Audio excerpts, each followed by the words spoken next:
بسم الله الرحمن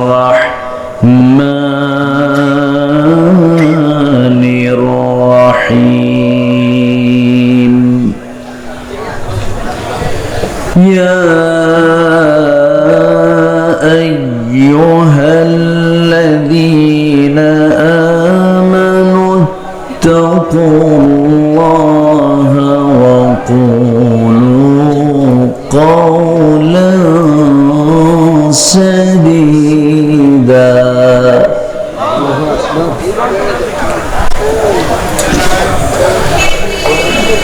يصلح لكم أعمالكم ويغفر لكم ذنوبكم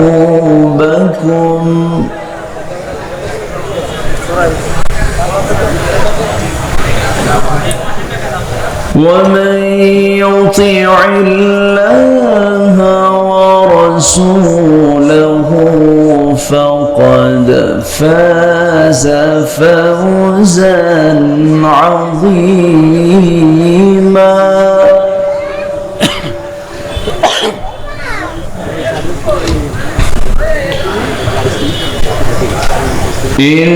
إنا عرضنا الأمانة على السماوات والأرض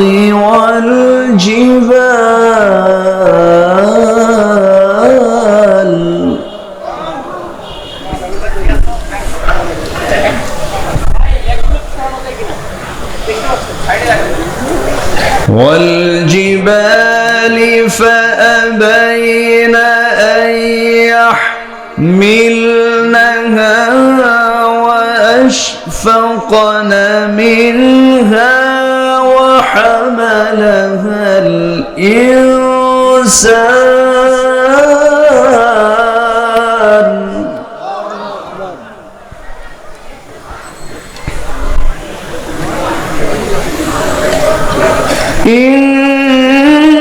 إنه كان ظلوما جهولا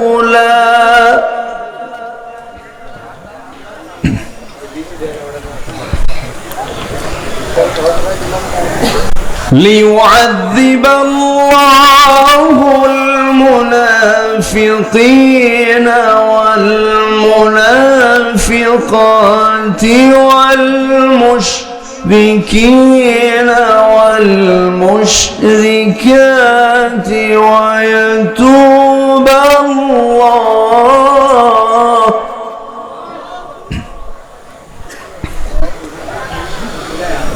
ويتوب الله على المؤمنين والمؤمنات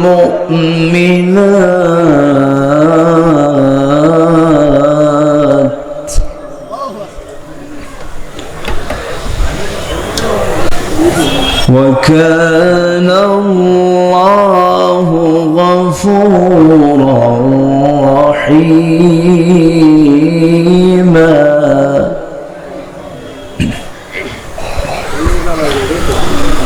وكان الله غفورا رحيما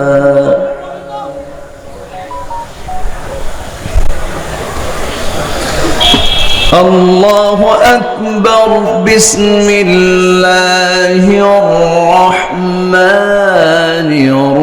الرحيم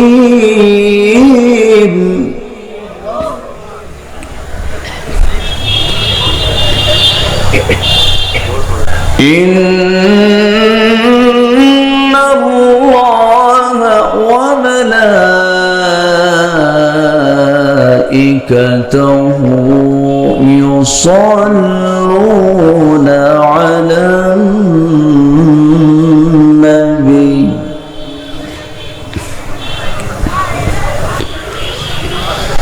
يا أيها الذين آمنوا صلوا عليه وسلموا تسليما اللهم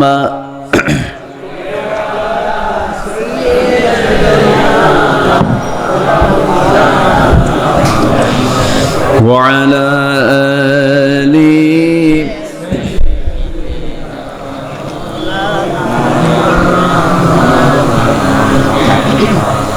একটু মোহাম্মত দিয়ে নবীর প্রেমে মাতোয়ারা হয়ে জবান খুলে আওয়াজ দিয়ে সবাই বলুন আল্লাহুম্মা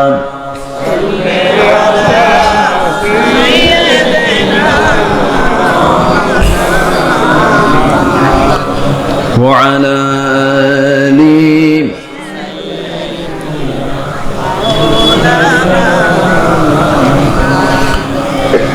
প্রাণের অধিক বেশি যার দাম রহমতাল লিল আলামিন প্রাণের অধিক বেশি যার দাম রহমতাল লিল আলামিন জানো কি তোমরা তাহার নাম রহমতাল লিল আলামিন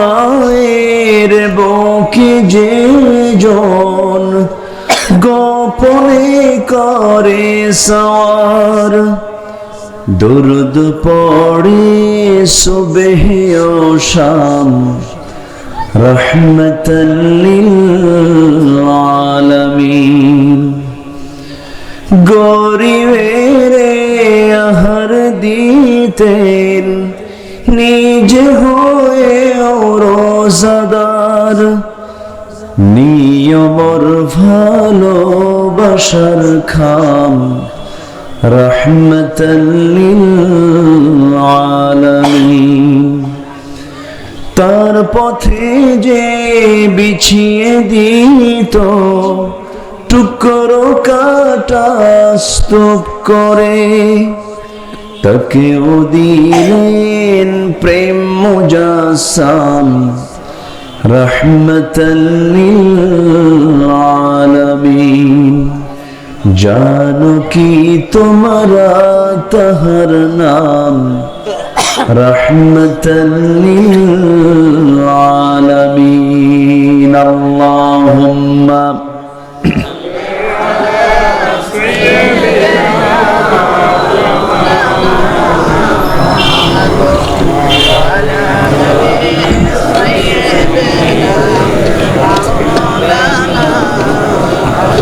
সবাই বলুন বালাগাল উলা বিকামালিহি কাশাফাত তুজা বিজামালিহি হাসুনাত জামিউ খিসালিহি সাল্লু আরবের বুকে মক্কার পরে যেথায় মা আমিনার ঘর খোদার রহমতে কৌসার হয়ে ঝরছে বারংবার বালাগাল উলা কাশাফাত তুজা বিজামালিহি حسنت جميع خصاله سلوا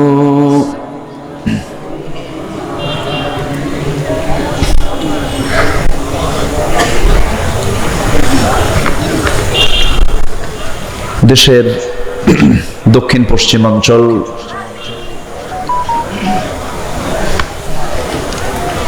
খুলনা অঞ্চলের যশোর জেলার মনিরামপুর উপজেলার নওয়াপাড়া যুব সমাজ মাহফিল ইন্তেজামিয়া কমিটি কর্তৃক আয়োজিত নবম বার্ষিকী তাফসীরুল কোরআন মাহফিল 2025 22 অক্টোবরে অনুষ্ঠিত আজকের এই মহৎ আয়োজনের সম্মানিত সুযোগ্য সভাপতি জনাব আহমদ আলী, আজকের এই প্রোগ্রামের সম্মানিত পরিচালক জনাব ইমদাদুল হক মিলন সাহেব, কথা বলেছেন আমার অত্যন্ত কাছের, আমার অনুজ, স্নেহধন্য সঙ্গীত শিল্পী, মিডিয়া ব্যক্তিত্ব, ঠিকানা কালচারাল ফাউন্ডেশনের সম্মানিত চেয়ারম্যান জনাব কবির বিন সামাদ, কথা বলেছেন জাবির আল মাহমুদ যশোরী, ডান পাশে ভবিষ্ঠ আমার শ্রদ্ধেয় বড় ভাই মুক্তিযোদ্ধা ডিগ্রি কলেজের সম্মানিত সহযোগী অধ্যাপক, ইসলাম দরদী ব্যক্তিত্ব জনাব জাহাঙ্গীর হোসেন, উপস্থিত সামনে আজকের মাহফিলের প্রধান আকর্ষণ যাদেরকে নিয়ে আজকের এই সাজানো গোছানো বর্ণাঢ্য আয়োজন, তাওহীদের পতাকাবাহী, কালেমার ঝান্ডাবাহী, দ্বীন ইসলামের নরসারদুল বীর মুজাহিদ, প্রাণ প্রিয় সম্মানিত দ্বীনী ভাইরা, আড়ালে বসে আছেন শ্রদ্ধেয়া সম্মানিতা মা বোনেরা। আলোচনার সূচনায় আনুষ্ঠানিকতার মধ্য দিয়ে আমার পক্ষ থেকে আবারও দিল খোলা সালাম, আসসালামু আলাইকুম ওয়া রাহমাতুল্লাহি ওয়া বারাকাতুহু। সবাই কেমন আছেন? আমাকে প্রশ্ন করে ফেলেছেন আমি কেমন আছি। আল্লাহ তাআলা আমাকে আপনার মতো করেই আপনার সাথেই আপনার সামনেই বসে রেখেছেন, আলহামদুলিল্লাহ। পৃথিবীতে সবচেয়ে বড় পাওয়া আমার রবের পক্ষ থেকে হলো ভালো থাকা। ক্যান্সার আক্রান্ত এক রোগীকে প্রশ্ন করা হলো, তোমার যেই একটা বিশাল রোগ, মহারোগে তুমি আক্রান্ত হয়েছ, আল্লাহ সম্পর্কে তোমার, আল্লাহকে তোমার কি চাওয়া, আল্লাহর কাছ থেকে তোমার কি পাওয়া, কি চাওয়া, তোমার কি চাহিদা? আবেগ আপ্লুত হয়ে বলছে, আল্লাহ যদি তার কোনো বান্দাকে সুস্থ রাখেন, সে বান্দার উচিত আল্লাহর কাছে আর কোনো কিছুর আবদার না করা। আসলে আমরা সুস্থ আছি, আমরা বুঝি না, তেমনই একটি মহা নিয়ামত, সুস্থতার মতো একটা বড় নিয়ামতকে সাথে নিয়ে সারাদিনের সকল কাজকর্মের ইতি টেনে ক্লান্ত শ্রান্ত দেহটাকে স্বস্তি, একটু আরাম দেওয়ার জন্য গ্রামীণ জীবনের মানুষ যখন ধীরে ধীরে বিছানার দিকে চলে যাবার কথা, ঠিক সেই সময়ে বসে আছি কোরআনের টানে, জান্নাতের বাগানে। যে মনিব, যে রব, যে মালিক আমাকে এমন সুন্দর জায়গায় আসার বসার তৌফিক দিলেন, সেই মহান রবের শানে জোরালো কণ্ঠে বলে উঠছি আলহামদুলিল্লাহ। আবারও বলছি আলহামদুলিল্লাহ। চিৎকার মেরে বলছি আল্লাহুম্মা ইন্নী আসআলুকা আল হুদা ওয়াত তুকা ওয়াল আফাফা ওয়াল গিনা।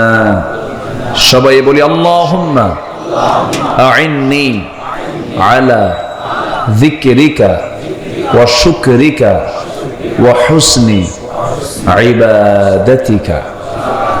আমরা আল্লাহ তাআলার শুকর আদায় করে নিলাম। সম্মানিত উপস্থিতি, সমাজের ভিতরে একটি গুরুত্বপূর্ণ সমাজ হলো যুব সমাজ। যুব সমাজ যদি জেগে ওঠে, একটি জাতির পরিবর্তন হয়ে যায়। হয়নি? হয়েছে। সেই যুব সমাজের ডাকে আজকের এই মাহফিল।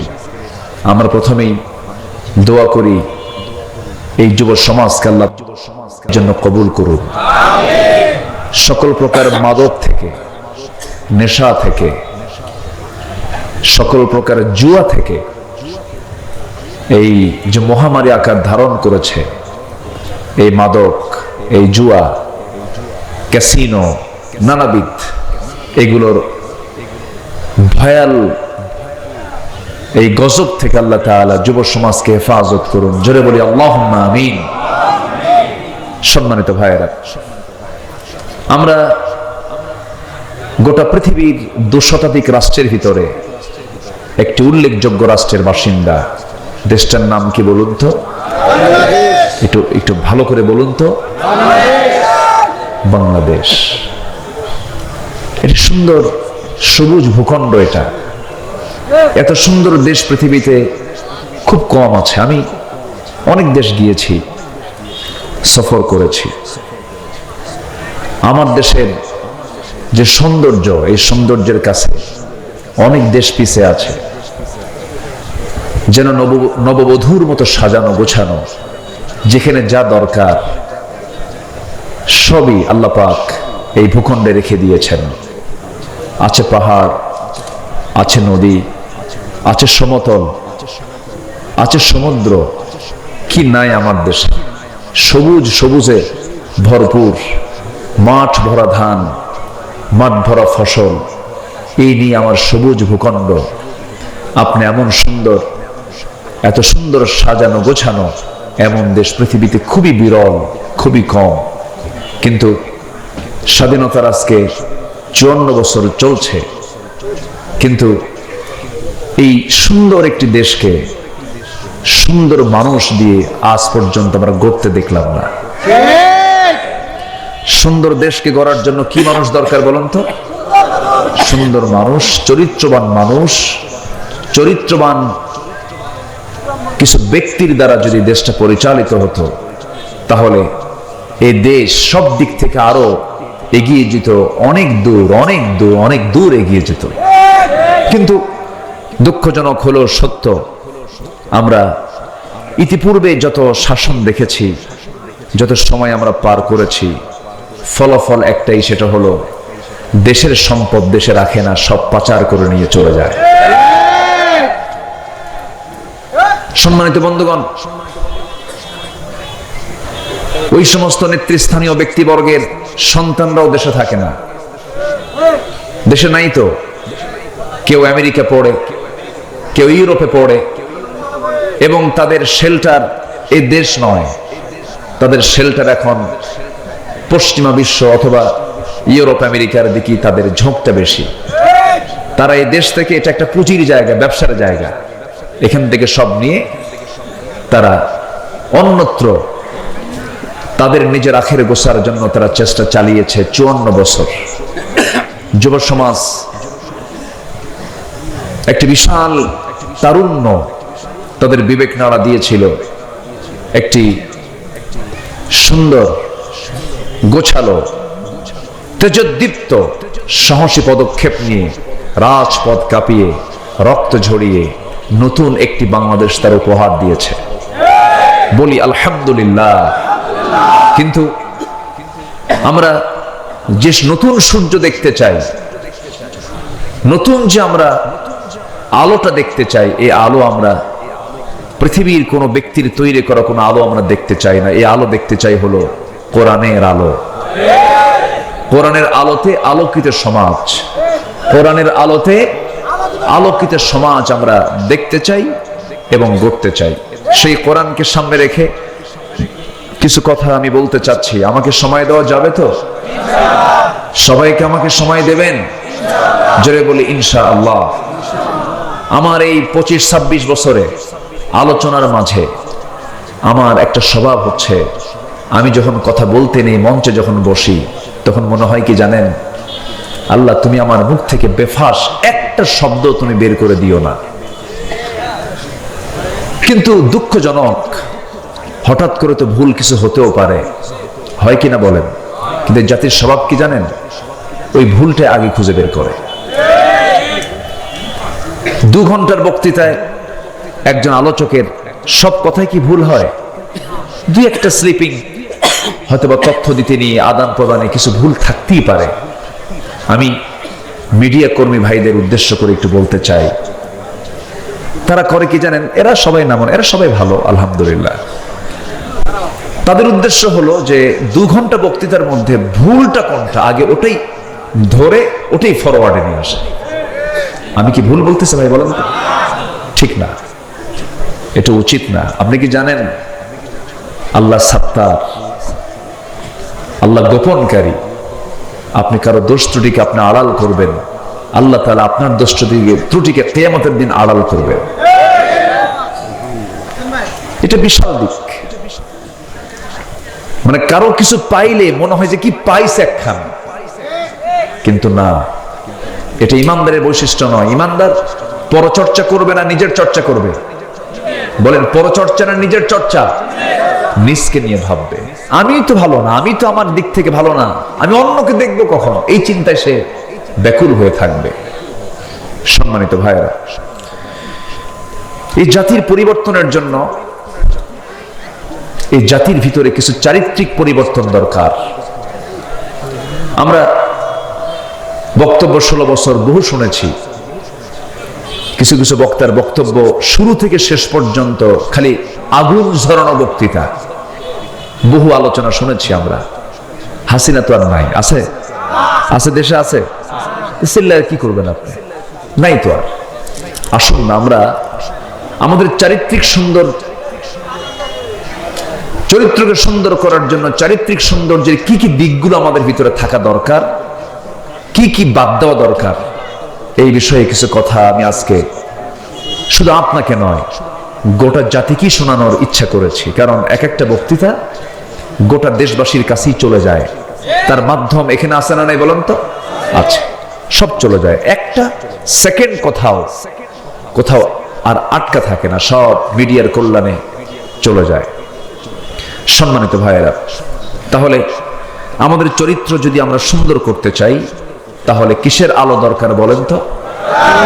বলেন, কিসের আলো দরকার? বলুন, কিসের আলো?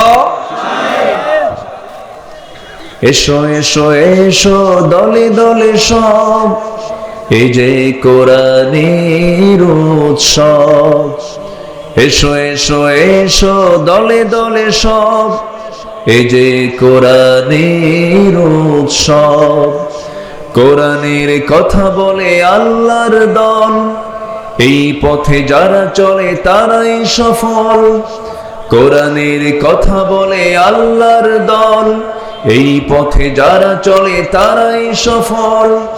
এই পথে এত বাধা ছিল না জানা, আল্লাহুম্মা ইয়াসসির লানা উমুরানা, আল্লাহুম্মা ইয়াসসির লানা উমুরানা। জোরে বলি আমিন। আরো জোরে আল্লাহুম্মা আমিন। তাহলে আলো দরকার হলো কোরআনের। এই আলো শুধু নামাজে আমরা দেখতে চাই না, এই আলো দিয়ে আমরা সমাজকে আলোকিত করতে চাই, রাষ্ট্রকে আলোকিত করতে চাই, পার্লামেন্টকে আলোকিত করতে চাই, সচিবালয়কে আলোকিত করতে চাই, সমাজের প্রত্যেকটি রন্ধ্রে রন্ধ্রে, সমাজের প্রত্যেকটি পাতায় পাতায় আমরা কোরআনের আলো দিয়ে আলোকিত করতে চাই।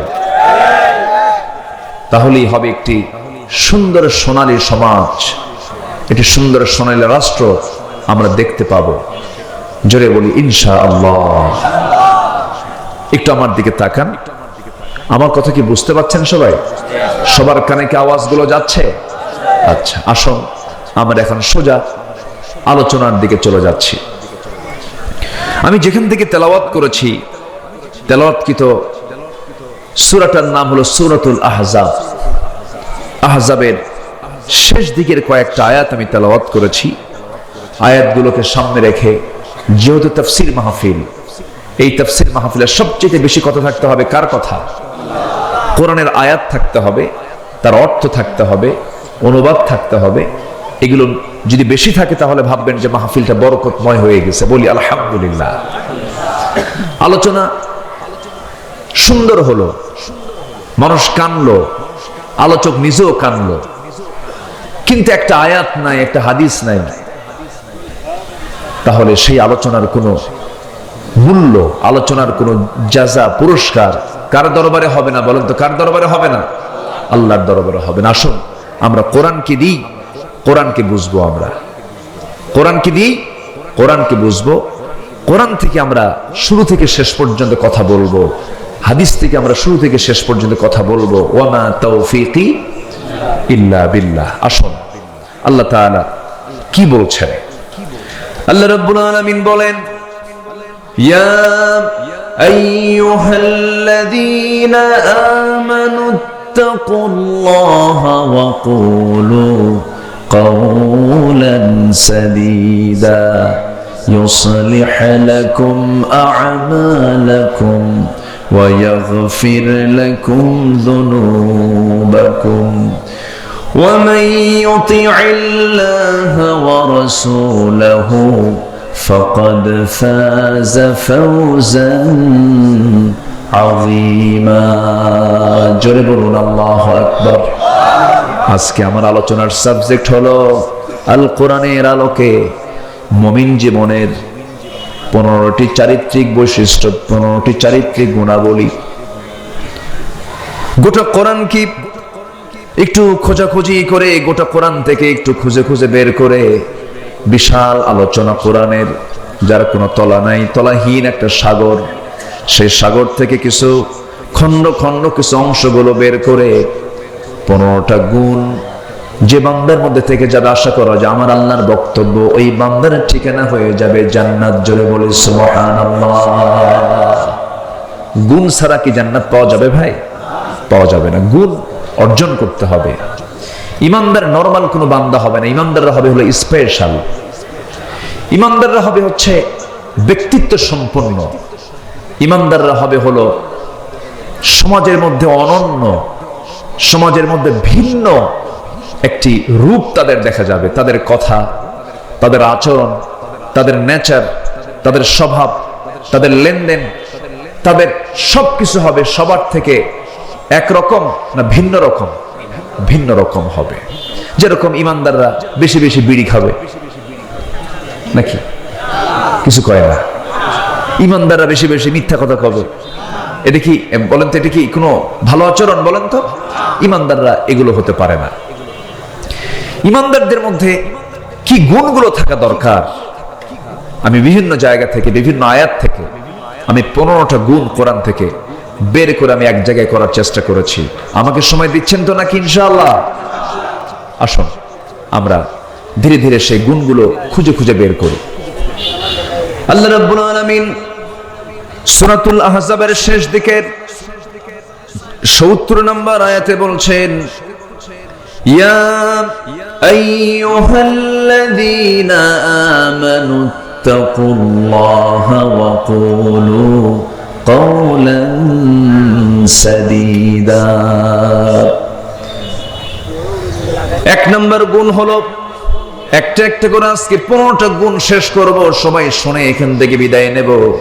মাথা এই আলোচনা আমার জীবনের শেষ আলোচনাও হতে পারে। এই শোনা আমার জীবনের শেষ শোনাও হতে পারে। এই 26 বছর মাহফিল ইতিহাসে আমার বহু চোখে দেখেছি মাহফিল শুনতে সে লাশ হয়ে বিদায় নিয়েছে বহু শ্রোতা। মঞ্চে আলোচনা করতে করতে আমার রেজাউল করিম কাউসারী ভাই মঞ্চেই দুনিয়া থেকে বিদায় নিলেন। এই কিম সেফাতুল্লাহ রাহিমাহুল্লাহ দুনিয়া থেকে বিদায় নিলেন। কত অভিনেতা অভিনয় করতে করতে মঞ্চে দুনিয়া থেকে বিদায় নিল। আমিও বিদায় নিতে পারি, আপনিও বিদায় নিতে পারেন।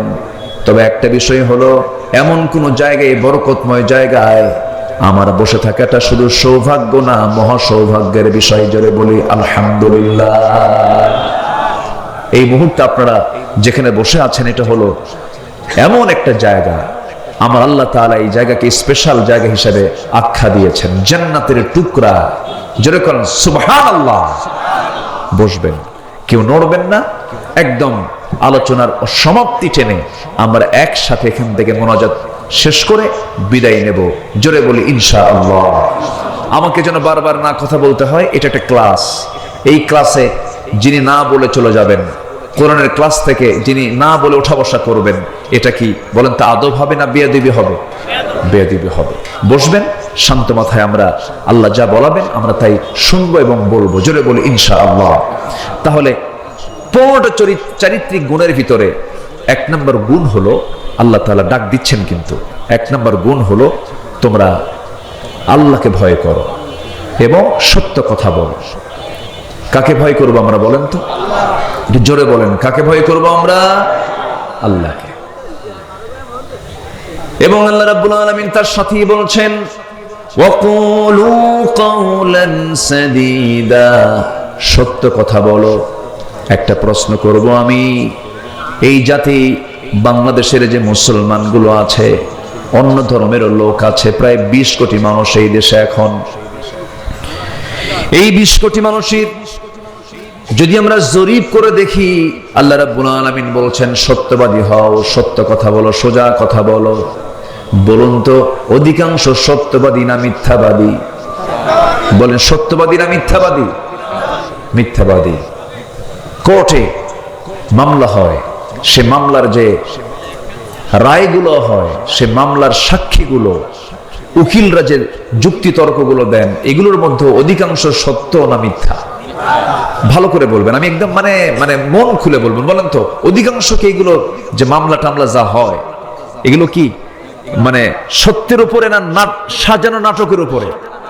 সাজানো নাটকের। আমরা কিন্তু দেখছি, কিন্তু এগুলো সব কিন্তু আমরা অবজার্ভ করছি। আরেকটা প্রশ্ন আমি করতে চাই, বলুন তো আমার দেশে সবচেয়ে বেশি মিথ্যা কথা বলে কারা? শিক্ষকরা?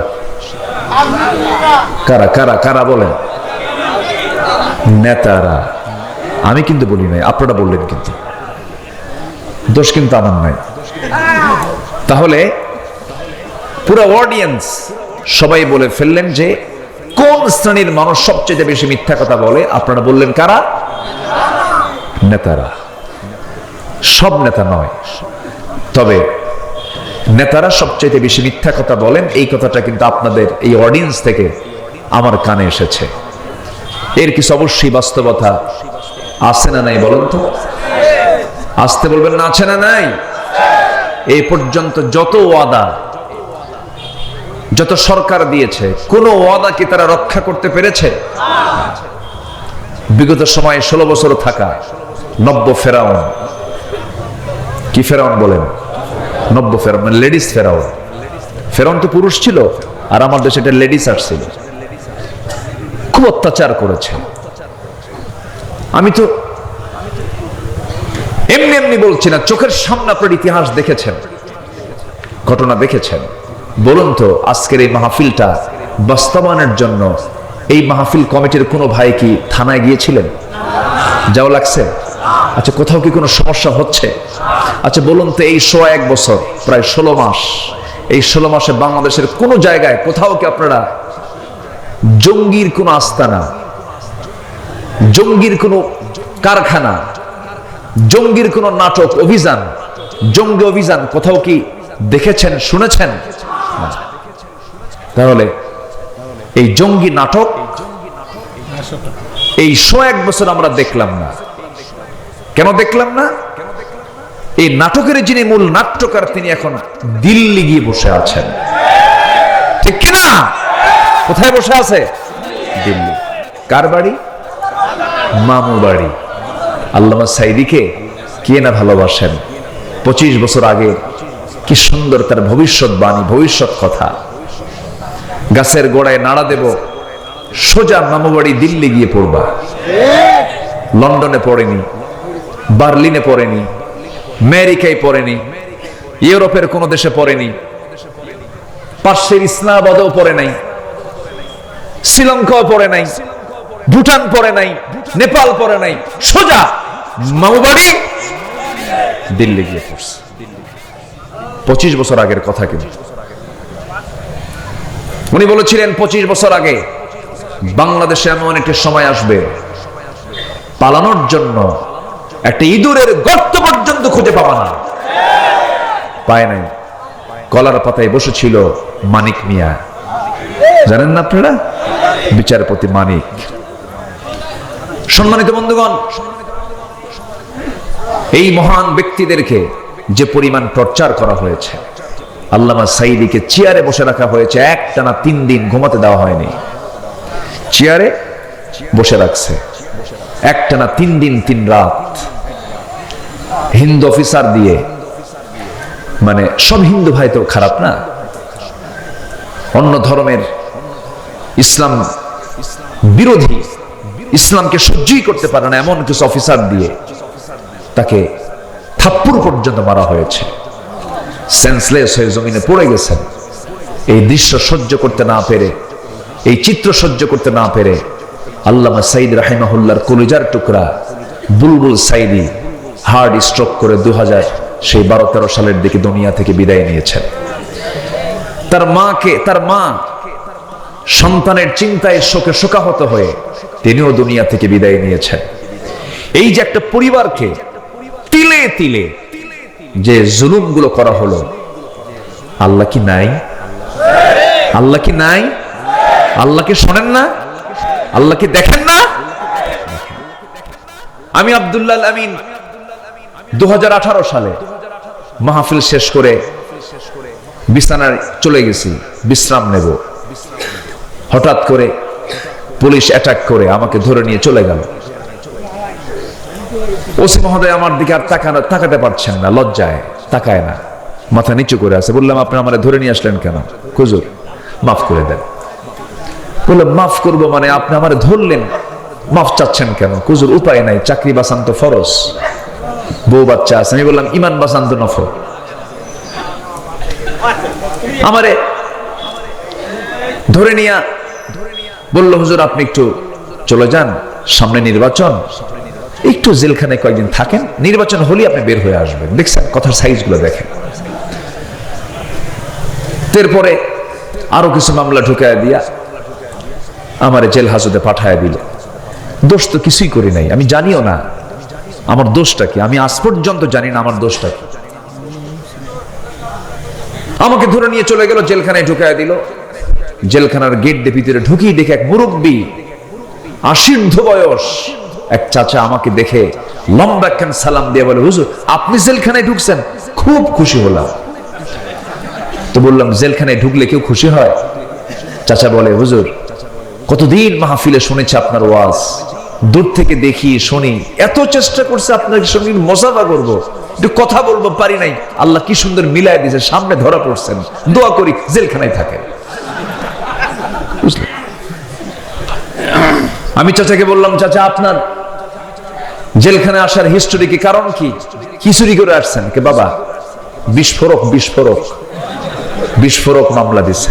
আমারে বলে হুজুর একটু বলেন তো বিস্ফোরক খায় না কি করে? সে জানেও না বিস্ফোরক শব্দটার ব্যাখ্যা কি।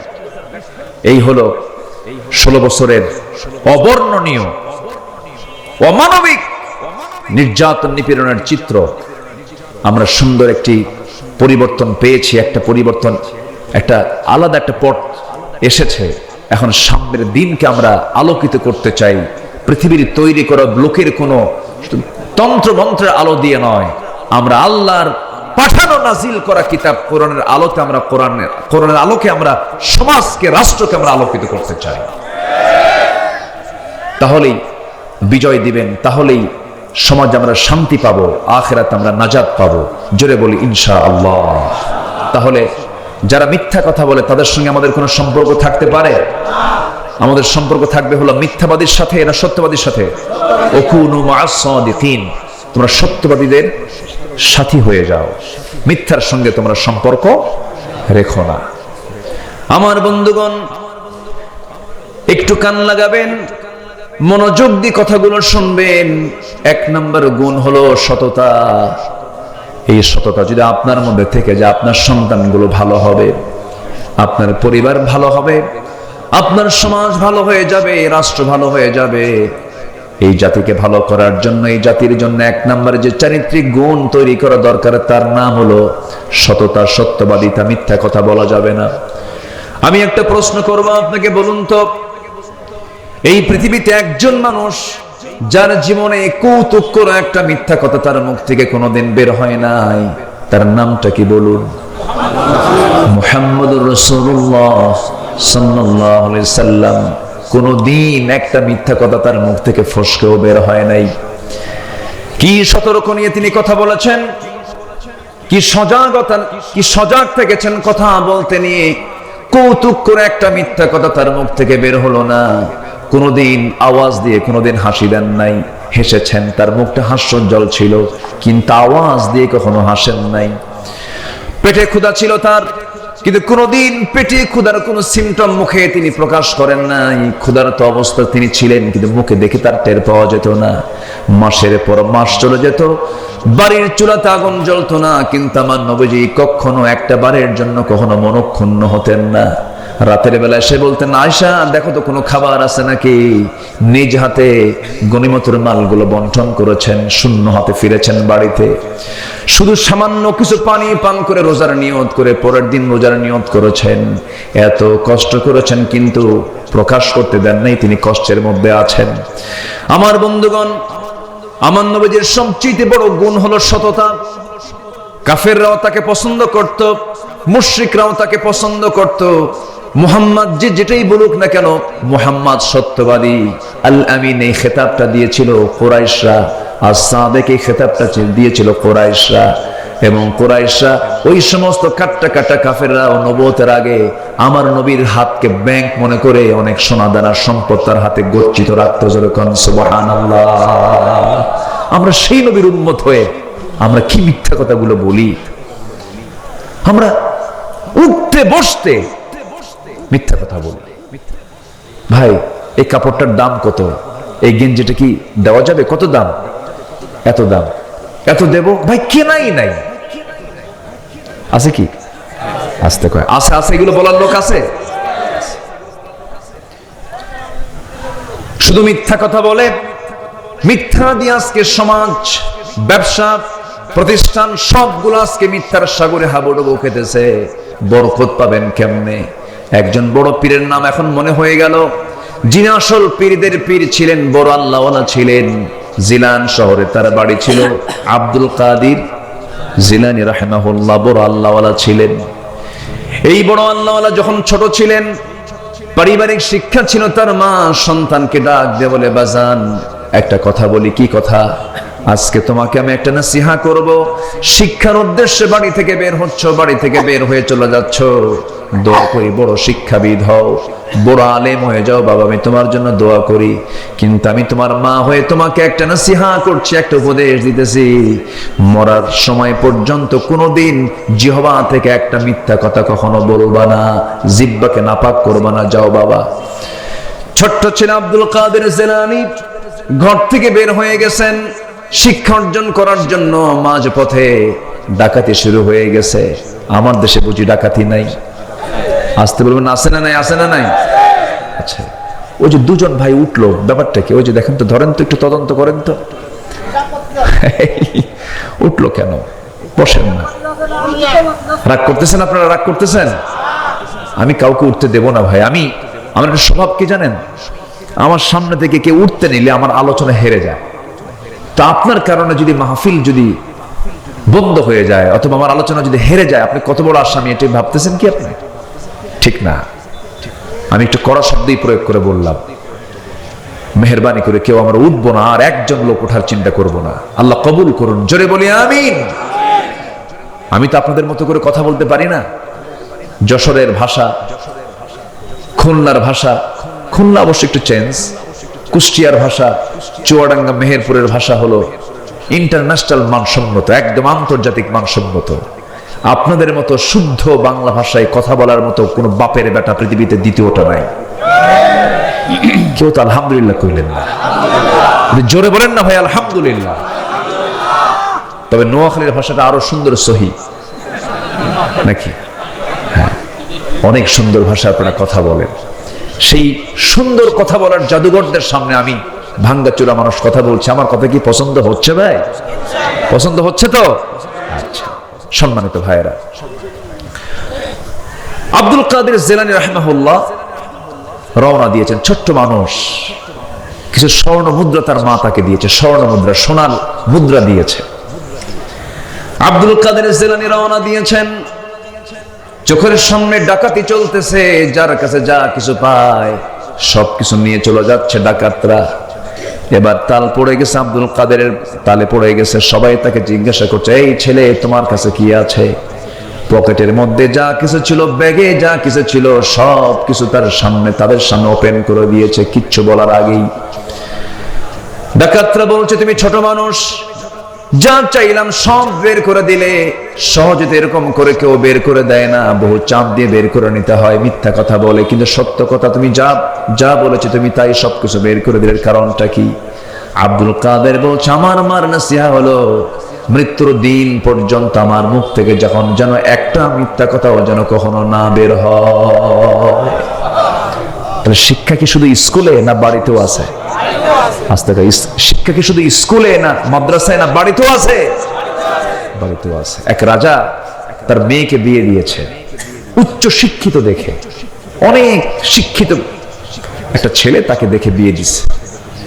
বিয়ে দেওয়ার পর রাজা লক্ষ্য করে দেখে, আমার মেয়েকে, আমার কন্যাকে বিয়ে দিলাম শিক্ষিত লোক দেখে, কিন্তু এত জুতার দিক তাকায় কেন? নতুন জামাই শুধু কিসের দিকে তাকায়? জুতার দিকে নজর। তো তার অ্যাসিস্ট্যান্টকে বললো, দেখো তো ওর গোষ্ঠী একটু উদ্ধার করে দেখো তো, ওর গোষ্ঠী কি? বললো যে, স্যার রাজামশাই, ওর গোষ্ঠী হলো মুচি।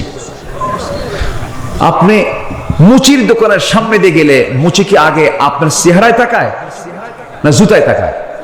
কোন দিকে তাকায়? জুতার দিকে তাকায়। পারিবারিক শিক্ষা হচ্ছে বড় একটা শিক্ষা। সন্তানদেরকে কখনো মিথ্যা শেখাবেন না, ঠকবাজি শিখাবেন না। সাইয়েদনা ওমর ফারুক রাদিয়াল্লাহু তাআলা আনহু রাত্রিবেলা জনগণকে দেখার জন্য বের হয়েছেন। জনগণকে দেখতে গিয়ে অনেক গভীর রাত্রিতে মা মেয়ের গল্প শুনছিলেন। মা মেয়েকে বলছে, মা খুব কষ্টে দিনগুলো পার হচ্ছে, দয়া করে তোমাকে বলছি মা, ওই যে উটের দুধগুলো আছে, উটের দুধের ভিতরে কিছু পানি মিশায়া দাও। পানি মিশায় দিলে পরে দুধের পরিমাণটা বাড়বে, বেশি দামে বিক্রি করা যাবে। সঙ্গে সঙ্গে মেয়ে বলছে, মা তুমি আমাকে যে নাসিহা করছো, এটা কোনো নাসিহা না, এটা জাহান্নামে যাওয়ার একটা নাসিহা। এত বড় পাপ আমি করতে পারবো না, আল্লাহর তো ভয় আছি। আবার ওমরের পার্লামেন্ট আছে, ওমরের প্রশাসন আছে, দেখে ফেললে জানতে পারলে বড় বেকায়দা হয়ে যাবে। সঙ্গে সঙ্গে মা বলতেছে, ও মা আমার কলেজার টুকরা মেয়ে, এখানে তো ওমরের লোকজন নাই, কেউ দেখবে না, অন্ধকার রাত। সঙ্গে সঙ্গে মেয়েটা বলছে, ও মা তুমি আমাকে যদি মেরেও ফেলো আমি এমন কাজ করতে পারবো না, কারণ সবচাইতে বড় প্রশাসন কিরামান কাতিবিন, সমস্ত ফেরেশতারা আমাদের সবকিছু রেকর্ড করছেন। জোরে করুন সুবহানাল্লাহ। এখন উপদেশ দিচ্ছে মা না মেয়ে? বলেন মা না মেয়ে? মেয়ে দিচ্ছে। কেউ না কেউ দিতেই হবে, ভুলতে হবে।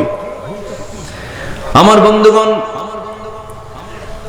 এই দুইটি কথা, মার কথা মেয়ের কথা, দুজনের কথা শুনে আব্দুল কাদের জিলানী বাড়িতে চলে গেলেন।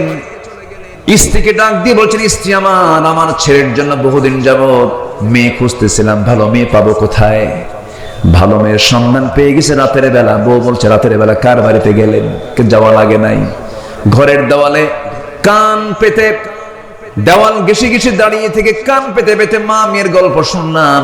মেয়েকেও দেখি নাই, মেয়ের বংশ দেখলাম না, মেয়ের অবস্থাও দেখলাম না, বাপ মার অবস্থাও দেখলাম না। যে মেয়ের মুখ থেকে প্রকাশ পেয়ে যায়, সবচেয়ে বড় সাক্ষী হলো আমার আল্লাহ রাব্বুল আলামিন। সে আল্লাহকে সাক্ষী রেখে কোনো ভুল করা যাবে না। অবশ্যই তুমি কালকে সকালে চলে যাবে, ওই দুধ বিক্রেতার মেয়ের সঙ্গে আমার ছেলের বিয়ে হয়ে যাবে।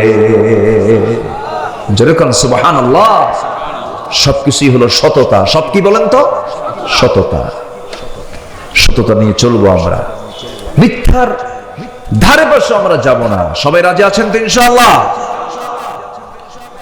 আব্দুল কাদের জিলানী বলে ফেললেন, আমার কাছে স্বর্ণ মুদ্রাগুলো আছে, এই যে দেখো। ডাকাত ছোট্ট বাচ্চার চেহারার দিকে তাকায় বলতেছে, সন্তান রে, আমার বাড়ি তোর সন্তান আছে রে, আমার পরিবারও ছেলে মেয়ে আছে। তোর উত্তম কথা, তোর উত্তম আচরণ, তোর মার নসিহা আমাদের দিলের মধ্যে পরিবর্তন আনতে বাধ্য করলো। ডাকাতির পথ ছেড়ে দিলাম, তোর পথ আমরা ধরলাম। জোরে করুন সুবহানাল্লাহ। ভাইরে, একটা জাতি যদি সত্যবাদী হয়, সে জাতির ডেভেলপমেন্ট অন্য ধরনের। আমরা সত্যবাদী হব। আল্লাহ তাআলা এখন সত্যবাদী হলে কি হবে তার ফলাফল দিচ্ছেন। পরামর্শগুলো আমরা কার নিচ্ছি বলেন? আল্লাহ। আল্লাহ রাব্বুল আলামিন সূরাতুল আহজাবের পরের আয়াতে বলছেন, আয়াত যদিও শেষ কিন্তু কথা শেষ হয় নাই। সাদিদাইন ইউসলিহ লাকুম, যারা আলেম উলামা আছেন, আল্লাহ রাব্বুল আলামিন বলেন, ওয়াকুলু কাওলান সাদিদান ইউসলিহ লাকুম আ'মালাকুম ওয়া ইয়াগফির লাকুম যুনুবাকুম ওয়া মান ইউতি'ইল্লাহা ওয়া রাসূলাহু ফাকাদ ফাযা ফাওজান আযীমা। জোরে বলুন আল্লাহু আকবার। সততা নিয়ে যদি চলতে পারো, সততা নিয়ে যদি তোমার জীবনটাকে সাজাতে পারো, তাহলে আমি আল্লাহ রাব্বুল আলামিন তোমার জীবনে যত আমল তুমি করেছো, সে আমলের মধ্যে যদি কোনো ভুল হয়ে থাকে, সমস্ত ভুলগুলোকে আমি সংশোধন করে তোমার তামাম জিন্দেগীর সমস্ত গুনাহগুলো আমি আল্লাহ রাব্বুল আলামিন মাফ করে দেব। তাহলে গুণের কথাও আল্লাহ বললেন, আবার ওই গুণ অর্জন করলে কি বান্দাকে আল্লাহ পুরস্কার দিবেন তার কথাও সঙ্গে সঙ্গে কে জানায় দিলেন? আল্লাহ জানায় দিলেন। তাহলে গুনাহ মাফ হয়ে যাবে কোন কাজ করলে? বলেন বলেন বলেন। সত্য কথা বললে। কোন কাজ করলে পরে আল্লাহ রাব্বুল আলামিন আমাদের ভুল আমলগুলো ঠিক করে দিবেন? বলেন কোন কাজ করলে পরে? বলেন সত্য কথা বললে পরে। তাহলে এক নম্বর পয়েন্ট আমরা মোটামুটি হজম করে ফেললাম, সেটা হলো জীবনে এই জিহ্বা দিয়ে কখনো একবারের জন্য আমরা মিথ্যা কথা বলবো না। কেউ ইনশাল্লাহ বলেননি কিন্তু? আরো জোরে, আরো জোরে, আরো জোরে। এক সাহাবী নবীর কাছে এসে বলছেন, ইয়া রাসূলুল্লাহ আমাকে একটা আমল দেন। রাসূল বলেন, মিথ্যা কথা বলবো না, যাও। তাহলে ওয়াজ রাসূল কয়টা করেছেন বলেন তো? বলেন কয়টা? এক সাহাবী এসে বলছেন, হুজুর আপনার আমাকে একটা আমল, আমাকে কিছু ওয়াজ, আমাকে কিছু আমল দেন, আমাকে কিছু নসিহা করুন। রাসূল বলেন, তুমি একটা আমল করবা, কি? মিথ্যা কথা বলবো না, যাও।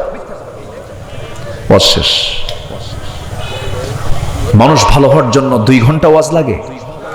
2 ঘন্টা ওয়াজ লাগে না। এই যে একটা পয়েন্ট বললাম, এটা শুধু যদি আপনি ফলো করেন, আল্লাহর কসম, যে জিহ্বায় মিথ্যা নাই ওই জিহ্বা জাহান্নামে যাবে না, যাবে না, যাবে না, যাবে না জাহান্নামে। ওই জিহ্বাকে আল্লাহ জাহান্নামে ফেলবেন না, কখনোই না।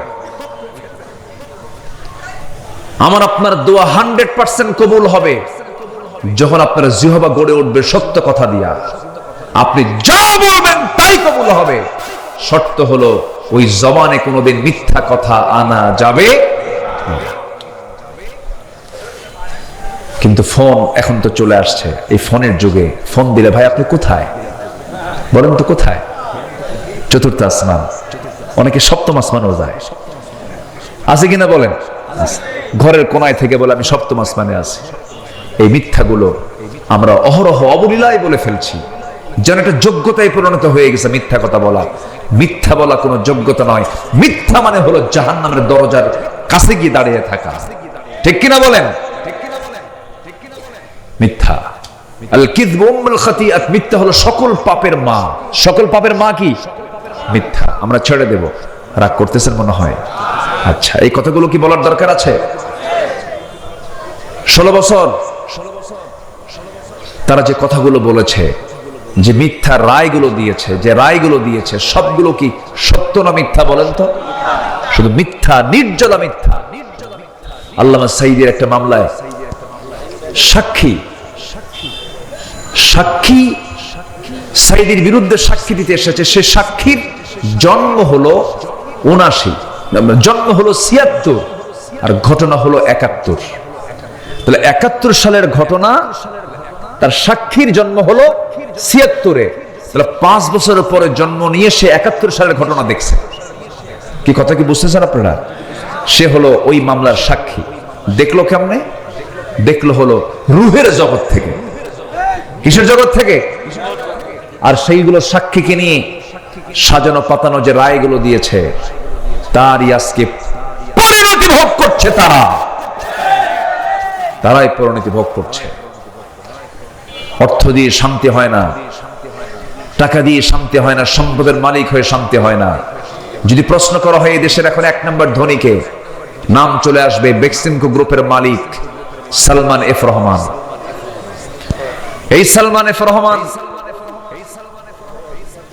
5 আগস্টের পরবর্তী কোথাও জমিনের কোথাও তার থাকার জায়গা নাই, গোটা পৃথিবীর সমস্ত জায়গা তার জন্য অচল হয়ে গেছে, থাকতে পারছে না। মুখের দাড়িটা কেটে ফেললো। বলেন তো আমরা যে দাড়িটা রেখেছি, আমাকে যদি মেরেও ফেলা হয় আমরা কি দাড়ি কাটবো? আচ্ছা, দাড়ি কাটবো, কারণ এই দাড়িটার সঙ্গে জড়িত হচ্ছেন মুহাম্মদ সাল্লাল্লাহু আলাইহি ওয়াসাল্লাম। বাঁচার জন্য এই সালমান এফ রহমান দাড়িটা কাটছিল, জানেন না আপনারা? দাড়ি কাটছে, মাথার চুল সাদা কালো বানাইছে, সাদা পাঞ্জাবি খুলে, সাদা পাজামা খুলে লুঙ্গি আর গেঞ্জি পরছে। আইনমন্ত্রীকে সাথে নিয়ে আবার ভুল করে নৌকায় চড়ছে। ভুল করে কোথায় চড়ছে? নৌকায় চড়ছে। পার আর হতে পারে নাই, কোস্টগার্ড ধরে ফেলছে, আইনমন্ত্রীকে চিনে ফেলছে। স্যার চলেন, থানায় চলেন। আমি কি একা আসছি? আমার একা নিয়ে যাও কেন? আমি কি একা আসছি? আমি জামাতের সাথে আসছি। কিসের সাথে? জামাতের সাথে। তো বললো যে কি আপনার সাথে আসছে? ওই যে দেখো, লোকটাকে দেখা যায় না তো, চেনা যায় না তো, ভালো করে দেখো, ওটাই দরবেশ। ওটা কে? দরবেশ। যারা আলেমদেরকে বেইজ্জত করতে চেয়েছিল, সত্যপন্থীদেরকে যারা লাঞ্ছিত করতে চেয়েছিল, আল্লাহদেরকে উলঙ্গ করে তাদের সামনে তাদেরকে লাঞ্ছিত করে ছেড়েছেন। কারো সম্মান নিয়ে খেলবেন না, আপনি নিজে অপমানিত হবেন। সম্মানিত ভাইয়েরা, সম্মানিত বন্ধুগণ, আমরা এই 54 বছরের বহু নেতৃত্ব দেখেছি, সব নেতৃত্বের স্বাদ আমরা নিয়েছি। আমরা আগামীর নেতৃত্ব দেখতে চাই হলো কোরআনের নেতৃত্ব, ইসলামের নেতৃত্ব। আগামীর দিন আমাদের বাংলাদেশের জন্য হতে হবে ইসলামের দিন, কোরআনের দিন। আইয়ুবের শাসন দেখেছি, মুজিবের ভাষণ শুনেছি। কি শুনছি কিনা বলেন? আইয়ুব শাসন করেছেন, মুজিব ভাষণ দিয়েছেন, জিয়া খাল কেটেছেন, চাচা এরশাদের তাল বেতাল উনি দেখিয়েছেন। আর 16 বছরে শুধু এই বাকি সময়গুলো আমরা দেখছি হরতাল আর হরতাল। সব দেখা শেষ। আগামীর বাংলাদেশকে আমরা সাজাতে চাই কোরআনের বাংলাদেশ দিয়ে। রাজি আছেন কারা কারা? হাত উঁচু করে দেখান মুসলমান।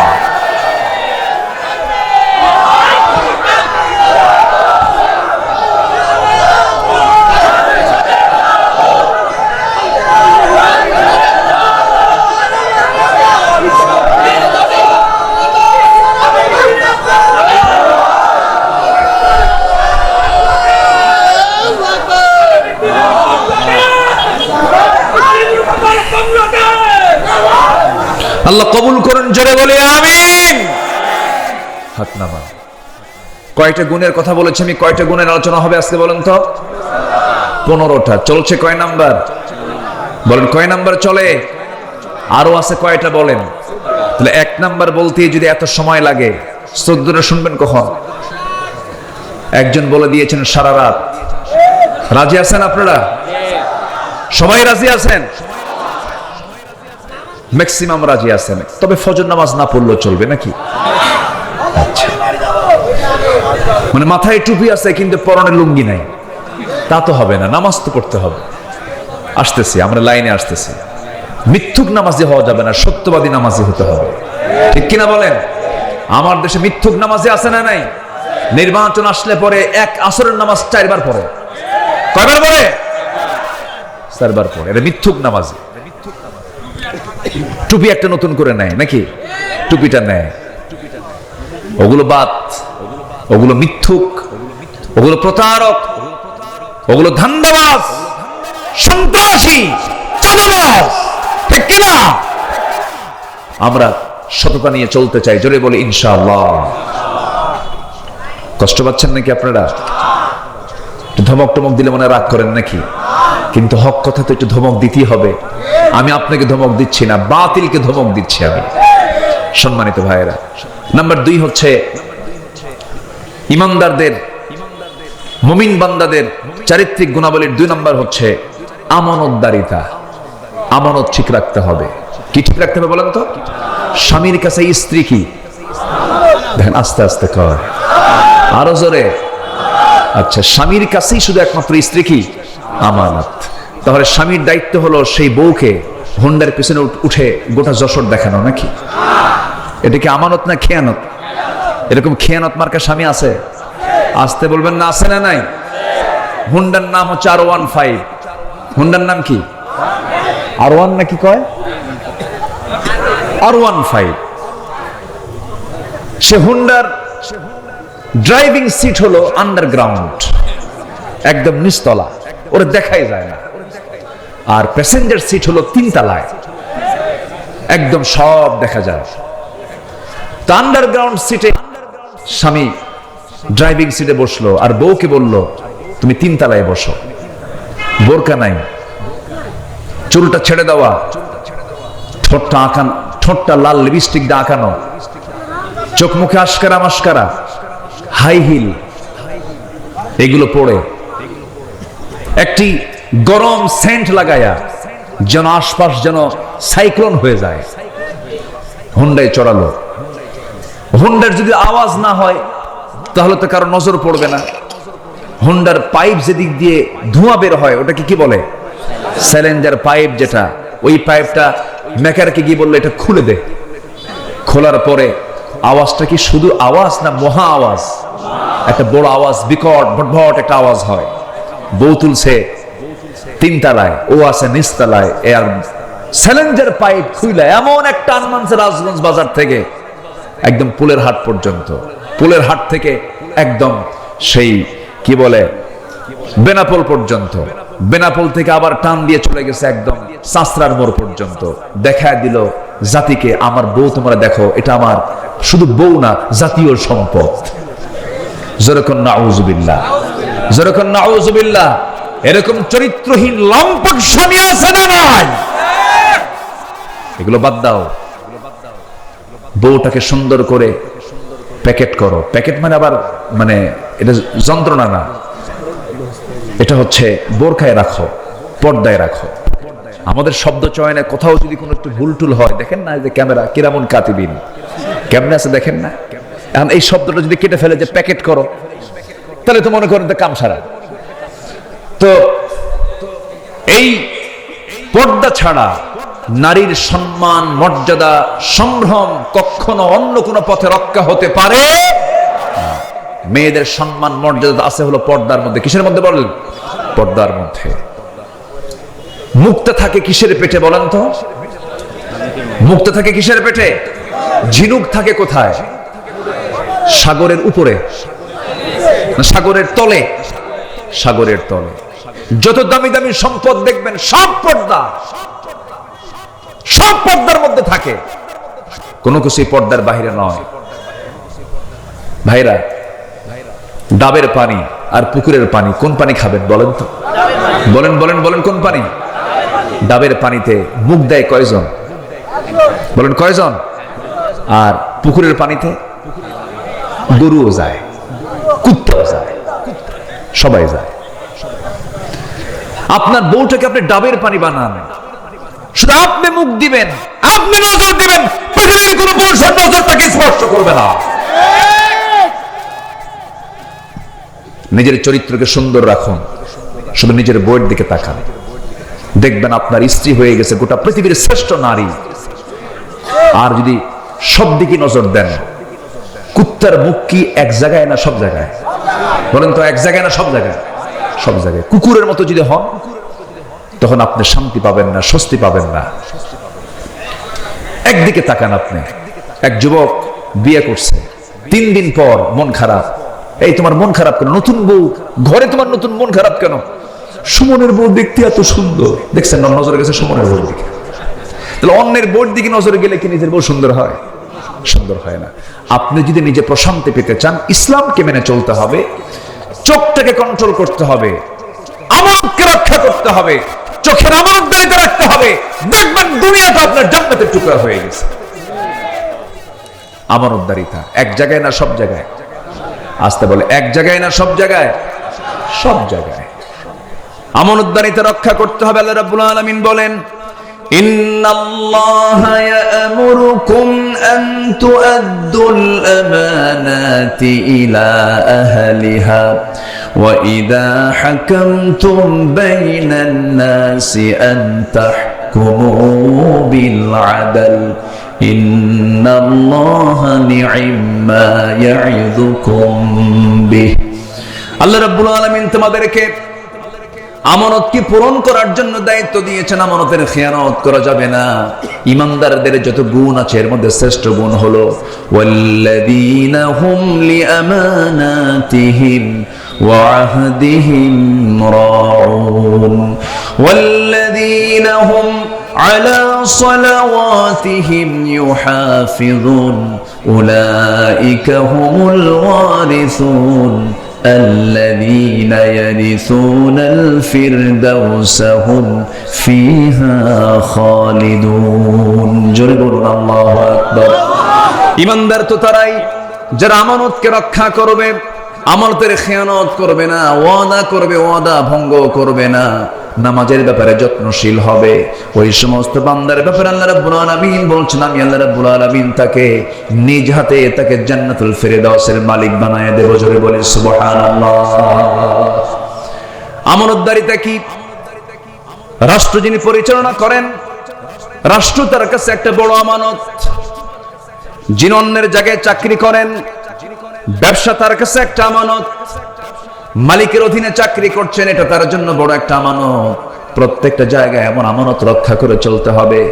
লা ঈমানা লিমান লা আমানাতা লাহ, তার ঈমান নাই যার আমানতদারিতা নাই, যার ওয়াদা ঠিক নাই তার ঈমান নাই, বলেছেন মুহাম্মদ সাল্লাল্লাহু আলাইহি ওয়াসাল্লাম। রাষ্ট্র ক্ষমতা যে লোকের হাতে চলে যাবে তার কাছে বড় একটা আমানত।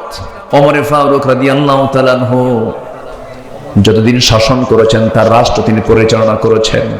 ইতিহাসে পাওয়া যায় যখন তিনি ক্ষমতার মসনদে বসলেন সেই সময় থেকে শুরু করে নিয়ে মৃত্যুর দিন পর্যন্ত কোন রাত তিনি তার পিঠটাকে বিছানার সঙ্গে আলিঙ্গন করার সুযোগ পান নাই। কোন রাত তার ঘুম হয় নাই। ক্ষমতায় যখন আসেন তখন তিনি সুঠাম দেহের অধিকারী ছিলেন। ক্ষমতা পাওয়ার পর শুকতে শুকতে কাঠখড়ি হয়ে গেলেন। তাকে প্রশ্ন করা হলো, ওমর ফারুক রাদিয়াল্লাহু তাআলা আনহু, ক্ষমতা আসার পর আপনি স্বাস্থ্যহীন হয়ে পড়েছেন। কেঁদে কেঁদে বলছেন, ও আমার ভাইয়েরা, তোমরা আমাকে যে দায়িত্ব দিয়েছ এই দায়িত্ব আমাকে স্বাস্থ্যহীন করে তুলেছে। আমার ঘুম হয় না। রাতের আধারে তিনি কি করতেন? মাঝে মাঝে জনগণকে দেখতে যেতেন। দেখতে যখন যেতেন মাঝে মাঝে তিনি খালি পায়ে যেতেন, জুতো পায়ে তিনি হাঁটতেন না। রাস্তায় থাকতো পাথর, পাথরের রাস্তায় তিনি জুতো পায়ে হাঁটতেন না, কারণ জুতার সঙ্গে পাথরের যখন ধাক্কা লাগবে একটা শব্দ হবে। ওই শব্দে যদি আমার নাগরিকেরা যদি গভীর রাতের ঘুম যদি নষ্ট হয়ে যায়, কিয়ামতের দিন আমাকে আল্লাহ তাআলা আসামির কাঠগড়ায় দাঁড় করাবে। কি চেতনা তাদের মধ্যে লালন হয়েছে! জনগণকে চুল পরিমাণ তারা কোনো কষ্ট দেন নাই। রাষ্ট্র একটা তাদের কাছে আমানত ছিল। প্রত্যেক রাত্রি তিনি নামাজ পড়াতেন। নামাজ পড়াইয়া তিনি মসজিদ নববী থেকে আস্তে করে বের হতেন। স্ত্রীকে ডাক দিয়ে বলতেন, স্ত্রী আমার খাবার দাবার দিয়ে দাও, আমি বাইরে বের হয়ে যাব। রাত যখন গভীর হয়ে যেত জনগণকে দেখার জন্য তিনি বের হতেন। কোন একটা রাতের আধারে তিনি ঘর থেকে বের হলেন। বের হয়ে প্রথমেই একটা বাড়ির সামনে গিয়ে দাঁড়ালেন।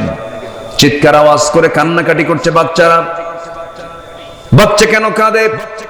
সামনে দাঁড়ায় বলছেন, ও বাচ্চারা, মা সন্তানগুলো কেন কাঁদে? কি জন্য কাঁদে? কান্নার কারণটা কি? ভিতর থেকে আওয়াজ আসছে, বিধবা মানুষ, আমি আমার স্বামী দুনিয়া থেকে বিদায় নিয়েছে, ঘরে একমাত্র পানি ছাড়া কোনো খাবার নাই। ওমর ফারুক নিজেকে আসামি মনে করলেন, আহারে কি এমন কথা হলো, কেমন আচরণ হলো এটা। চলে গেছেন খাদ্য গুদামে, এক বস্তা আটা নিজের পিঠে বহন করে নিয়া বিধবার বাড়িতে পৌঁছায় দিয়ে বললেন, আবার যখন আটা ফুরে যাবে আমাকে বলবো, ওমর তোমার বাড়িতে আবার নিজ কাঁধে করে তোমার বাড়িতে দিয়ে যাবে। আরেক বাড়ির সামনে চলে গেলেন। ভিতর থেকে কান্নার আওয়াজ। বড় একজন মহিলা মানুষ কাঁদতেছে। জিজ্ঞাসা করলেন, কান্নার হেতুটা কি, কান্নার কারণটা কি? ডেলিভারির যন্ত্রণা শুরু হয়ে গেছে, প্রসব বেদনা শুরু হয়ে গেছে, বাচ্চা হচ্ছে না কেন? ধাত্রী নাই। ধাত্রী ছাড়া বাচ্চা প্রসব হবে কেমনে? ওই গভীর রাত্রিতে তিনি কাকে ডাক দিবেন? লোক পেলেন না, সোজা চলে গেছেন বাড়িতে। বউকে ডাক দিয়ে বলছেন, আসসালামু আলাইকুম, আমার স্ত্রী, আমি তোমার সামনে দাঁড়াইছি, তোমার কাছে একটা কামনা আমার, আশা করি তুমি এটাকে মানা করবা না, প্রত্যাখ্যান করবা না। আমি কিন্তু কখনো নিজেকে শাসক মনে করি না, আমি জনগণের খাদেম, তুমিও জনগণের খাদেম, তুমি আমার স্ত্রী। আমি তোমার কাছে করজোরে মিনতি জানাই, আমার সঙ্গে তোমাকে যেতে হবে, বোরকা পড়ো, চলো আমার সঙ্গে। একজন মহিলার বড় বেকায়দা, ওই মহিলার বাড়ির সামনে গিয়ে দাঁড়ালেন। কান্নার আওয়াজ শোনার পর তিনি বলছেন, শোনো আমার স্ত্রী, ঘরের মধ্যে একটা মহিলা পেটে বাচ্চা ডেলিভারি হয় না, বড় কষ্ট পাচ্ছে।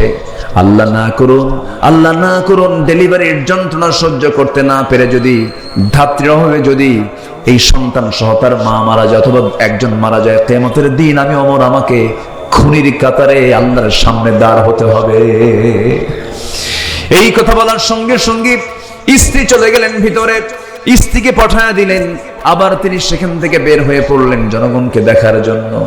নীরব রাত্রি, কেউ নাই তার পাশে, ছোট্ট একটা লাঠি নিয়ে একা একা চলছেন। সামনেও প্রোটোকল নাই, পিছনে প্রোটোকল নাই, কারণ ইমানদার বান্দার সবচেয়ে বড় প্রোটোকল হলো একমাত্র, কেবলমাত্র, শুধুমাত্র কে? আসতে বলবেন না, তিনি কে? তিনি কে? আল্লাহ। সাইয়েদনা ওমর ফারুক রাদিয়াল্লাহু তাআলা আনহু একা একা হাঁটছেন, আল্লাহর কালাম তেলাওয়াত করছেন। এই পৃথিবীতে যত মজার কিছু আছে, সবচেয়ে মজার কিছু হলো, মজার বিষয় হলো কোরআন তেলাওয়াত করা। যে কোরআন তেলাওয়াতে একবার মজা পেয়েছে, পৃথিবীর কোনো সুরে সে মজা পাবে না। আমার বন্ধুগণ, চেষ্টা করবেন প্রত্যেকটা দিন শুরু করবেন, দিনটা শুরু করবেন কোরআন তেলাওয়াত দিয়া। আল্লাহর কসম করে বলে যাচ্ছে আমার ভাইরা, কোরআন সাক্ষী রেখে বলছি, যে ঘরে, যে পরিবারে, যে দেহে প্রত্যেকটা দিন কোরআন তেলাওয়াতের চর্চা হয়, আল্লাহর কসম বড় জটিল কোন রোগ ওই বাড়িতে, ওই দেহে ঢুকতে পারে না। সাইয়েদনা ওমর ফারুক রাদিয়াল্লাহু তাআলা কোরআন তেলাওয়াত করছেন আর একাকী ঘুরছেন। ঘুরতে ঘুরতে ঘুরতে ঘুরতে দেখেন ছোট্ট একটা নিঝুম পল্লীতে ছোট্ট একটা কুড়ে ঘর, খেজুর পাতার বানানো বেড়ার ঘর, উপরে সাউনেটাও বেড়ার।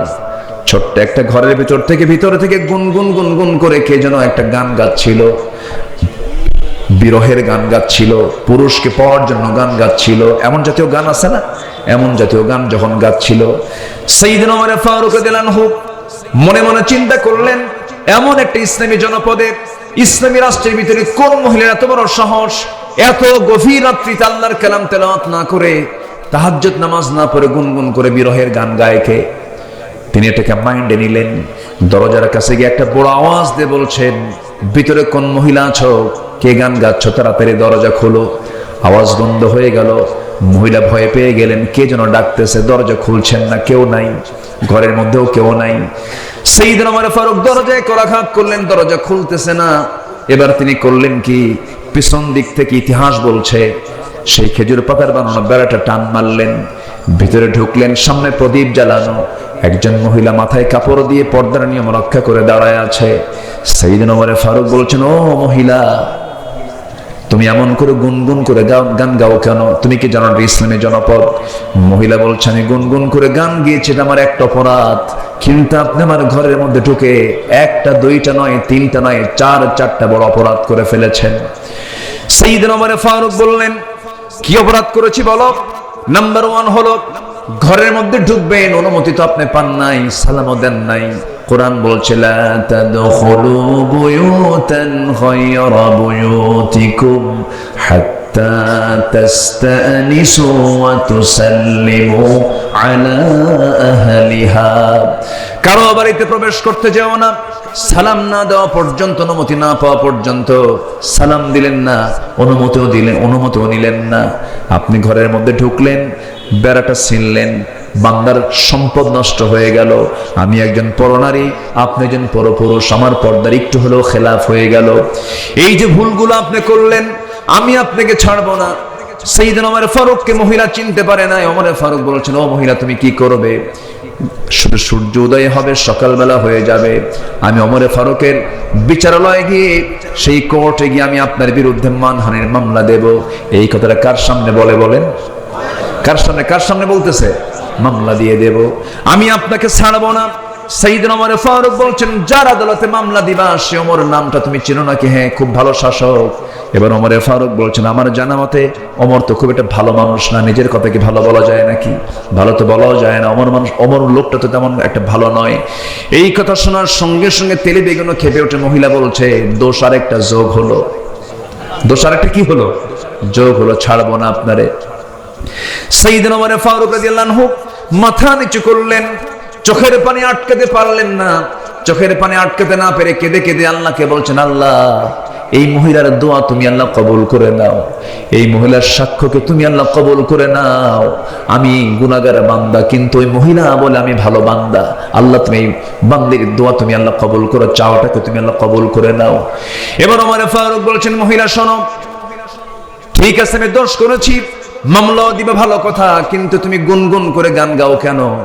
এর কারণটা কি? এত গভীর রাতে এত কিছু বোঝো, আমার এত দোষ ধরলা, কিন্তু গুনগুন করে গান গাচ্ছ কেন? কি কারণটা কি? এর হেতুটা কি? এর ব্যাখ্যাটা কি? এবার মহিলা বলছে, শুনুন, আজ থেকে 4 মাস পূর্বে আমার সঙ্গে বিয়ে হয়। আমার স্বামীর সঙ্গে মাত্র 3 থেকে 4 দিন 4 রাত আমি তার সঙ্গে ছিলাম। এই সহবাসের পরে আজকে 4 মাস গত হতে চলে, 4 মাস পার হয়ে গেছে। আমার স্বামীকে এই জনপদের খলিফা ওমর ফারুক রাদিয়াল্লাহু আনহুর লোকজন এসে আমার স্বামীকে সীমান্ত প্রহরায় নিয়োগ দিয়ে তাকে নিয়ে চলে যায়। আজকে 4টা মাস গত হতে চলে, আমার স্বামীকে দেখি না, তার সঙ্গে কোনো কথাবার্তা হয় না। এই গভীর রাত্রিতে হঠাৎ করে আমার ঘুম ভেঙে গেল, ভিতরের স্বামীর প্রেম জাগ্রত হয়ে গেল। আমার বৈধ স্বামীকে পাওয়ার জন্য আমি গভীর রাত্রিতে গুনগুন গুনগুন করে গান গাচ্ছিলাম।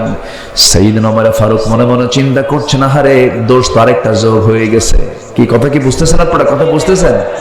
একজন অর্ধ দুনিয়ার শাসনকর্তা জনগণের রায় নেবার জন্য কেমন করে আড়াল হয়ে জনগণের কাছ থেকে রায় নিয়ে আসতেন। ওমর ফারুক এবার বলছেন, মহিলা শোনো, তুমি কি আমাকে ছাড়বা না? কেন আমি ছাড়বো না। একটা প্রশ্ন করি। কি প্রশ্ন? কিন্তু ওমর ফারুকের কিন্তু কোনো দোষ ছিল না, কারণ তিনি একটা দেশের রাষ্ট্রপ্রধান। তিনি যে কোনো আসামিকে ধরার জন্য ঢুকতে পারেন কিনা বলেন? ঢুকতে পারেন কিনা বলেন? ঢুকতে পারেন। তিনি প্রশাসকদের প্রশাসক। সাইয়েদনা ওমর ফারুক রাদিয়াল্লাহু তাআলা আনহু সঙ্গে সঙ্গে বলছেন, ঠিক আছে, কিন্তু তুমি আমার বিরুদ্ধে যে মামলা দেবে, আমি তার আগে তোমাকে একটা প্রস্তাব করব। সেই প্রস্তাবটা হলো, তোমার যে কাঙ্ক্ষিত স্বামী আজকে 4 মাস যাবত তুমি তাকে দেখতে পাচ্ছ না, সেই স্বামীকে যদি আমি তোমাকে কাল সকালে সূর্য উদয়ের আগে যদি তোমার বাড়িতে যদি পৌঁছা দিতে পারি, তুমি কি আমার বিরুদ্ধে কোনো মামলা দিবা নাকি? মহিলা মুচকি হাসি মেরে বলছে, ও আল্লাহর গোলাম, আমার স্বামীকে যদি কালকের দিনের মধ্যে যদি হাজির করে দিতে পারো, কোনো মামলা দেব না। দেখছেন কোথায় নক করলে তুমি? জোরে কোন সুবহানাল্লাহ। শাসক কাকে বলে? একজন উনি বুঝলেন যে এই রোগীর রোগ কোথায়, রোগীর রোগটা কোথায়, রোগটা ধরে ফেললেন। এবার বললেন, ঠিক আছে তুমি থাকো, আমি চলে যাচ্ছি, তোমার স্বামীর সময় মতো চলে আসবে। নিজের পরিচয় সম্পূর্ণ আত্মগোপন করলেন সাইয়েদনা ওমর ফারুক রাদিয়াল্লাহু তাআলা আনহু। আল্লাহু আকবার বলে চলে গেছে এখন বাড়িতে গিয়ে বউয়ের সঙ্গে দেখা। বউটাকে ডাক দিয়ে বললেন, আমার স্ত্রী, একজন মহিলা, একজন নারী, তার স্বামী কি কতদিন পর্যন্ত না পেলে পরে তার ফিতনায় যাওয়ার সম্ভাবনা আছে? কতদিন পর্যন্ত সে ধৈর্য ধারণ করতে পারে স্বামী ছাড়া? একটু আমাকে বলো তো। স্ত্রী বলছেন, আমার স্বামী, আপনি কত বড় একজন জ্ঞানী মানুষ, আপনি আমাকে প্রশ্ন করছেন না? তুমি নারী মানুষ, তুমি তো নারী, তুমি বলতে পারবে। এবার তার স্ত্রী বলছেন, একজন স্বামীকে ছাড়া একজন নারী 3টা মাস, বড় জোরে 3টা মাস, 3টা ঋতুস্রাব পর্যন্ত, অল মুতাল্লাকাতু ইয়াতারাব্বাসনা বিআনফুসিহিন্না 3 কুরু, তালাকপ্রাপ্ত নারীর অপেক্ষা করতে হয় কয় মাস? বলেন কয় মাস? 3 মাস কয়েকটা দিন। বিধবা নারীর জন্য আরবাআত আশহুরিন ওয়া আশরা, 4 মাস 10 দিন অপেক্ষা করতে হয়। তো এই কথা জানার সঙ্গে সঙ্গে 3 মাস পার হয়ে 4 মাস ক্রস হয়ে গেছে। সেনাবাহিনী প্রধানকে ডাক দিয়ে খলিফা ওমর ফারুক বললেন, শোনো ও সেনাবাহিনীর প্রধান, আজকের থেকে প্রত্যেক সৈনিকের জন্য 3 মাস পর পর সাধারণ ছুটি আমি ওমর ফারুক আমার খেলাফত থেকে, আমার রাষ্ট্র থেকে ঘোষণা করা হলো। জোরে কোন সুবহানাল্লাহ। রাষ্ট্রটাকে তারা কত বড় আমানত মনে করেছেন। এমন একজন আমানতদার শাসক কি আমরা বাংলার জমিনে দেখতে চাই? সবাইকে দেখতে চান? আল্লাহ কবুল করুন, জোরে বলি আমিন। সম্মানিত ভাইয়েরা, গুণ দরকার হলো 15টা। চলতেছে কয় নাম্বার? বলেন কয় নাম্বার চলতেছে? আরো আছে কত? 13টা। নুরু, ওয়াজ কি শেষ না শুরু? বহু কথা এখনো পড়ে আছে। আল্লাহ কবুল করুন, জোরে বলে আমিন। খুব ভালো মানুষ আপনারা, কি সুন্দর, কেউ নড়ছেন না, বসে আছেন, কোরআনগুলো শুনছেন। আল্লাহ আমল করার তৌফিক দান করুন, জোরে বলি আমিন। নাম্বার 3 হলো ধৈর্যশীলতা। আমি কি শেষ করে দেবো নাকি? চলেন, আপনি যা বলবেন তাই হবে।